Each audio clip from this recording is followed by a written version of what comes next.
One example that I thought of, because we discussed it on this very platform last week, was that Neon kid who went on the Breakfast Club. Like, he got rewarded for like being super racist, and saying, "Oh, I was young," is not a completely valid excuse, but he still has millions of followers across social media platforms. I actually wanted to talk to you about Jubilee real quick now that we're on the Yeah. subject. When I'm watching this, and you're talking about platforming and stuff, when I'm watching this, all I'm thinking of is, what exactly does this accomplish? Because Mm. when I'm interviewing a historian on the show named Donald Yakovon, who is fantastic. He's at Harvard. And he just said, all of this just feels like desperation. And I will continue to use that word from a literal historian, much brighter than me, studied the subject much longer than I have. And I do feel like it is desperation. Yet at the same time, that Taylor Lorenz video with the founder of Jubilee, where he said, "Oh yeah, we go through a vetting process and we vet these people." And then you learn that some of them are literal Nazis. Some of them are literal white supremacists who have gone to different functions with, say, a Nick Fuentes. So, Mm. like, your overall I'll just open it up like this. Your overall reaction to seeing Jubilee, can it be fixed, or does it need to be shut down? I like the idea that it's an op, um, that it's like a CIA initiative to further divide our country so that the ruling class can maintain power in the United States of America. I really like that explanation of Jubilee's role in our society and why it exists. That just satisfies me. But I think yeah, it's like the Colbert Show, how they did studies when Stephen Colbert was doing his personality of being the right winger, interviewing people, and people who were watching who had conservative views were like, he's clearly making fun of the left in America. And then people who are on the left in America saw it and said, no, we know Stephen. We know Stephen's making fun of the right in America. And it just left people more entrenched in their views. I think people watch Jubilee for the same reason. Any good points the other side is making is not taken to heart. It's seen as like, I don't know, maybe your favorite soccer team's opposing team has a good offensive drive, and the whole time you're like, no, no, no, no. You're not watching it saying, that was a really good play by that team. You're watching it saying, no, no, no, no, no. And that's what people are doing watching Jubilee. I think it just makes people more entrenched in their political views. And so I don't think it's good. And I think it is serving the purpose of like dividing our country. Cause I've gone out and like knocked doors in southwestern Iowa for the Bernie campaign and talked to people who are like extremely racist and they have strong views on immigration, but we end up finding common ground because they're going to lose their house if they don't get Social Security. I'm like, listen, buddy, no politician is saying every immigrant should be shot when they cross the border, which is what this guy said as soon as he saw my Bernie shirt. He said, I don't think we're going to get along. This is what I believe. I said, well, no one's running on that. And you're not going to agree with every politician on every issue, but my parents are retiring and Bernie supports Social Security. He nearly broke down and like touched the side of his house and was like, I almost lost my house because our Social Security is not enough. He ended up committing to caucus for Bernie. So, Huh. like, the issues they fight about on Jubilee are not the issues that matter most to people in America. And as long as our politics focus on that, we're distracted from what I think is going to bring about real change. So that's how I feel about stuff like Jubilee. Right. I totally hear where you're coming from. What else? I'm just curious, and then we'll get back on topic. What else did you encounter when you were knocking doors in Iowa? I think it was an interesting dose of people went Obama to Trump a lot in Mm. Iowa, and it was very clear that that was because of the populism of it all. And Bernie did well in Iowa too. And I'd have people say, "Ugh, God, I'd rather take Bernie over Joe Biden. I'm a Trump guy, but can't stand like the liberal elites." And so it becomes really obvious what people like and what people don't like.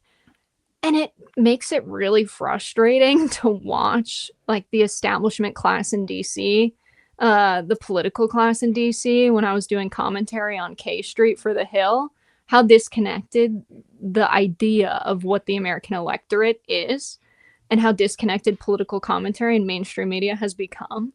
Like, you just hear people talk about normal everyday stuff, like keeping food on the table. They're involved in their communities. They care about what happened last week at the parade. They have a homecoming parade where the whole town goes to the square when the high school is doing homecoming. It's like so different from how I grew up.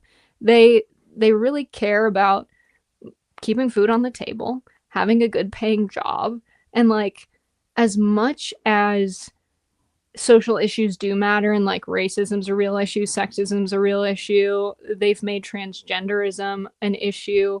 I do see like people just making ends meet and corporations just squashing and exploiting the working class as the number one political issue that gets ignored. Like that becomes so clear when you knock doors what people care about. Yes, very much so. To go back to this point, and I'll just open it up to you. Like Hassan's talked about being the Rogan on the left, and he said something that I also thought of at the time when this entire conversation came up, along with Bill Burr, like being this new Rogan on the left bullshit thing that he doesn't even buy. At least he said so in this new Vulture interview on their podcast network. But basically that Joe Rogan was the left. He was a staunch supporter of Bernie Sanders, and then they lost him to Trumpism. And that's mainly the Democrats' fault. Do you even buy into this narrative that we need a Joe Rogan on the left per se, or is it just like a drawn out storyline and talking point? I think Democrats love saying, and by this I mean like the establishment folks, they love saying, oh, if we just fix this one thing, we'll beat these guys. And it's like, no, it's not that simple. I think what happened is the entire political spectrum, the Overton window, moved to the right. Joe Rogan included. And I don't know if he did that strategically to keep his audience, or he did it because he really truly feels that way. But he endorsed Bernie Sanders in 2020 when I was working for the campaign. He is the Joe Rogan of the left. America just moved to the right. And so we have to do the work to move it to the left. And so that means instead of tweeting and fighting with people online, maybe post a thread about why groceries are so high and what profit margins have been for Kroger. We need to do the useful messaging work of like, let's just talk about the issues, the stuff that made any member of the left realize, oh, I might be a leftist, or oh, I don't think I'm a conservative even. We'll take that. Just post about that.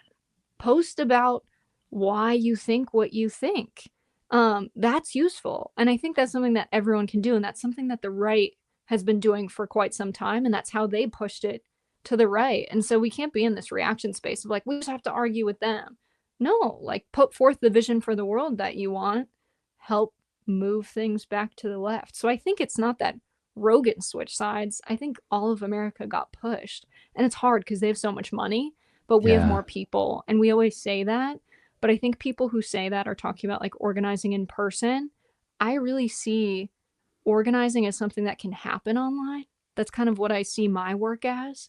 I can reach way more people with a video than I could if I went out and knocked doors. So I think we need to realize meeting people where they're at is online because everyone's scrolling. Something that I found to be pretty interesting, and I'm going to share this right now, is when someone like Alexandria Ocasio-Cortez did a, I think it was an Instagram Live, who actually talked about, and look, people have their criticisms, whatever, it's fine. But she found some information that a lot of Trump voters like voted for her too.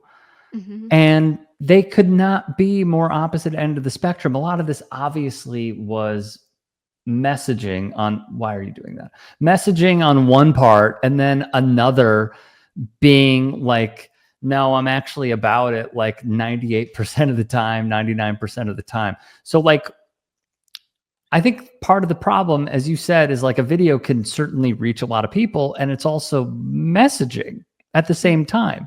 So like in this combating misinformation world, how do you continue, as an example, a very good example, put out content that people will not only understand, but it's smart and logical, well-researched, as we talked about as well, and also trying to, in some cases, convert a Trump supporter?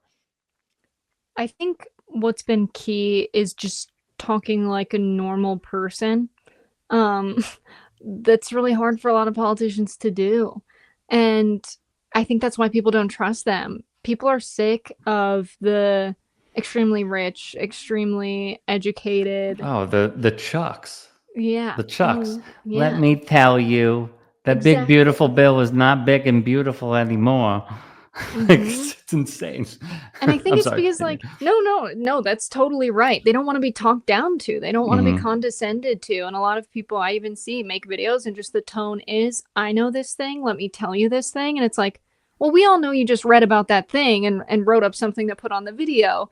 You just have time to do that, and most regular people don't. That's the difference between the informed and the uninformed. So I don't see myself any differently than like a truck driver who's watching my videos. And I think that comes through. I think people can tell that I'm just like, hey guys, we should all know about this. Instead of like scolding them for not having knowledge they don't have time to acquire. And so I think to do that, you kind of have to be someone who has working class roots or has like a genuine egalitarian mindset, which some people can. Like, I have friends who grew up super comfortable, but like they get it and they don't condescend to people. And so that's key. Like, the information economy can't be seen as something that is only controlled by elites. Like, there are progressives who still feel like, oh, but she's not educated enough to do this or something, you know? And I think that's really toxic and unhelpful. And I don't think people will find success in politics or media with that mindset.